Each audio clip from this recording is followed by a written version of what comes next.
집값 절반으로 떨어뜨리기. 오. 그걸 안 하면 이재명 정권이 망할 거다.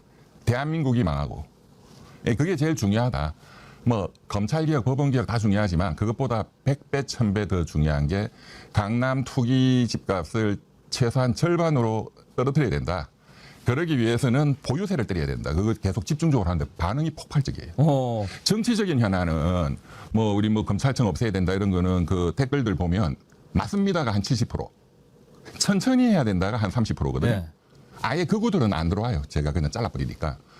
그래서 한 7대3으로 나뉘던데 집값 두드리 잡아야 된다. 이거는 5%의 강남 투기꾼과 95%의 선량한 민주 주권자들의 계급 투쟁이다. 이 자들이 95% 국민들의 재산을 착취하고 있다. 이게 대한민국 경제의 요소 비용을 증가시키고 그러니까 성장률이 0%대로 이렇게 여기서 안 올라가는 가장 근본적인 원인이다. 그러니까 이거는 나라의 운명을 걸어야 된다. 이제는 마지막 기회다. 예.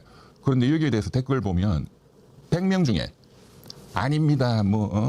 그러면은 집값이 떨어지면 더 문제입니다 하는 사람은 한 서너 명? 거의 정확하게 95대 5로 댓글이 나와요. 95%가 압도적 찬성이에요.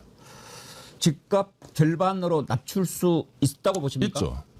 그게 보유세라고 생각하십니까? 그 이제 보유세가 이제 제일 중요한 거죠.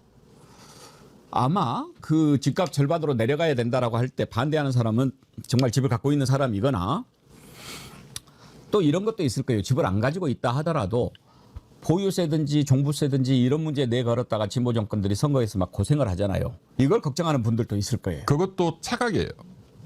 선거라는 걸 전국을 봐야지. 강남구에서는 지겠죠. 강남 3구에서는 질 가능성이 높아지겠죠. 전국을 봐야죠, 항상.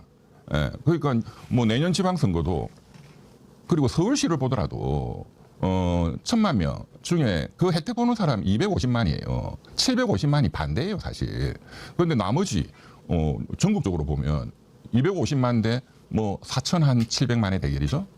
예, 그러니까 정치적 계산, 선거로 계산하더라도 보유세 때리고 이거를 가라앉히는 이제 집값을 최소한 유지하려고 해왔어요. 이 버블이지만 그런데 그것도 다 무능해서 그렇습니다. 이거는 이렇게 낮춰야 됩니다. 일본이 10배 올라가지고 85년도에 이게 91년도에 이제 버블이 터져서 10분의 1로 떨어졌거든요. 그러면서 40년 장기 불안. 일본이 GDP 1인당 GDP로 하면 옛날에 일본은 미국 다음에 2등이었어요, 경제가.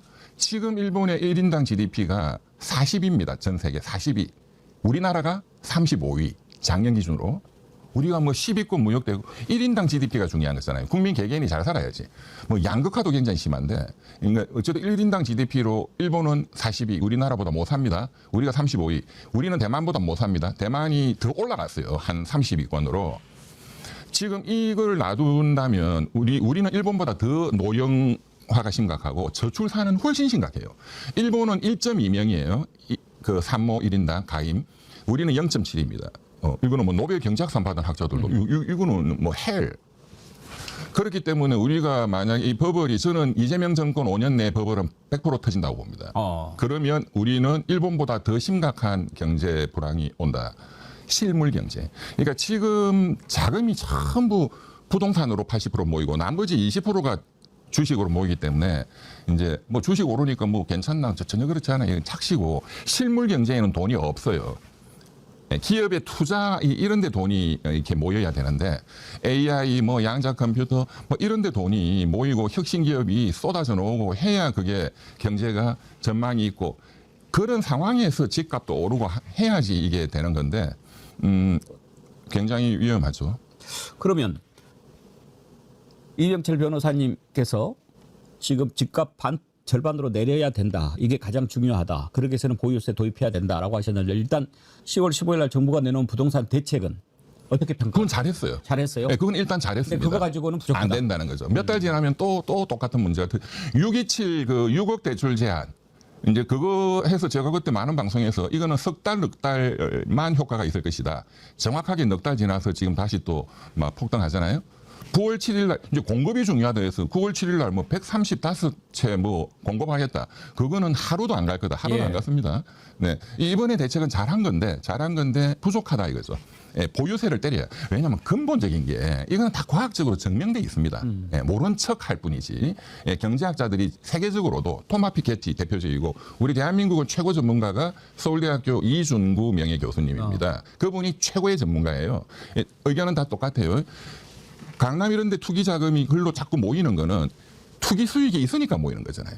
그거를 뺏어오면 투기 수익에 대한 기대가 없어질 거 아니에요. 이 기대가 자꾸 있으니까 자기 시전적 기대 자꾸 그렇게 되는 거예요. 이거를 뺏어오는 거는 보유세죠. 그런데 대한민국의 보유세는 없는 거하고 마찬가지거든요. 미국 뉴욕하고 서울하고 비교를 해야 되는데 뉴욕은 보유세가 2.6%예요.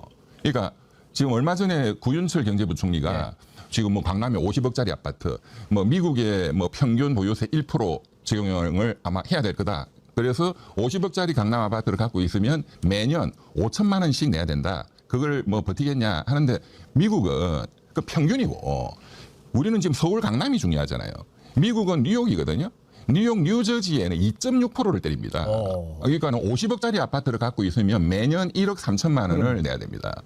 그런데 미국은 당연히 그걸 내요. 네, 당연하다고 생각하고 강남에 있는 인프라는 95% 국민들의 재산으로 만든 거예요. 이거 이 재산을 가지고 이 사람들이 그냥 투기로 그냥 먹고 이게 착취거든, 착취. 그래서 제가 5% 대 95%의 계급 투쟁이다. 그러면 95%의 편에 서야 정치적으로도 유리한 거잖아요. 그건 뭐 간단한 산수죠.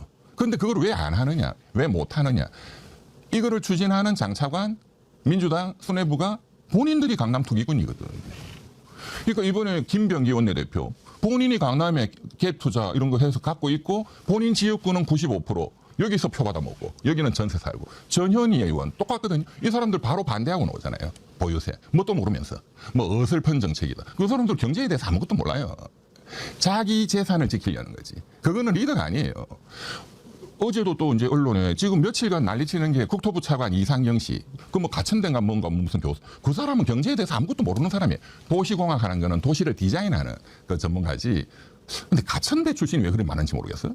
그리고 국정기획위원장 했던 이한주 교수, 그 사람 가천대거든요. 그 사람은 경제학 전문가도 아니에요. 물리학과 나온 사람인데 그 사람은 30년 동안 전문적인 투기꾼이에요. 그건 언론에 많이 났습니다. 그러니까 공직을 못 맡을 겁니다. 그분은 부인, 자식까지 다 동원해가지고 전문적인 투기 법인을 만들었어요. 위성난 안보실장, 뭐 엄청난 투기꾼이죠. 그런데 엊그저께 또 나온 건 지금 이 보유세 이거를 이제 때려야 된다라고 말씀하신, 저는 엄청나게 박수치고 또 제 유튜브에 올렸는데 그 청와대 대통령실의 김용범 정책실장님이 그 간추를 타고잖아요. 그리고 구윤철 경제부총리 다 보유세 때려야 된다. 이제 이런 취지로 말씀을 하셨죠. 이분들이 다 갭 투자해서 강남 갭 투자, 갭 투기다. 이게 다 나오고 또 이상경 국토부 차관 당연하고 금융위원장 2억 원, 금융감독원장 이찬진 변호사 대통령 친하다는 완전한 전문 투기꾼들이에요. 이찬진 변호사는 이거는 완벽한 부동산 투기꾼. 이런 사람 가지고 이제 이런 게 언론에 다 났잖아요. 아마 투기꾼들 5%는 웃고 있을 거예요. 니네들이 우리 편이네 하는 신용만 하지. 시장은 웃고 있다고 봅니다. 그래서 제가 이거를 해결하려면 대통령이 이거를 추진하는 사람부터 깨끗한 손이 깨끗한 계획을 할 수 있다. 예, 더러운 손이 절대로 할 수가 없습니다. 이 사람들은 잘라야 된다. 95% 선량한 사람 중에서도 굉장히 유능하고 천재적인 사람들 천재입니다. 제가 또 행정고시 또 회장이니까. 그런데 그 많은 사람들 놔두고 어떻게 골라도 저런 사람들만 고르냐. 지금 이게 집값을 잡아야 되는 가장 중요한 정부 부서가 기재부, 금융위원회, 금융감독원, 국토부거든요. 어떻게 수뇌부가 다 이 꼴이냐 이거지.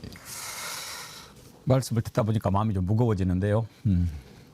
아니 저는 뭐 이재명 정부 못하는 거는 신랄하게 비판합니다. 예. 그래야 이 정권이 올바로 갈 수 있죠. 그렇습니다. 예, 알겠습니다. 집값 요즘에 관심이 많으신데 비정상은 정상으로 바로 잡아야죠. 아마 저녁에 요새는 뭐 선술집에도 손님도 없지만 쿠폰 효과라는 거는 전혀 없습니다. 예, 손님도 없지만 모이는 사람들의 젊은 사람이나 나이 든 사람이나 거의 90% 얘기는 정치가 아니고 집값이에요.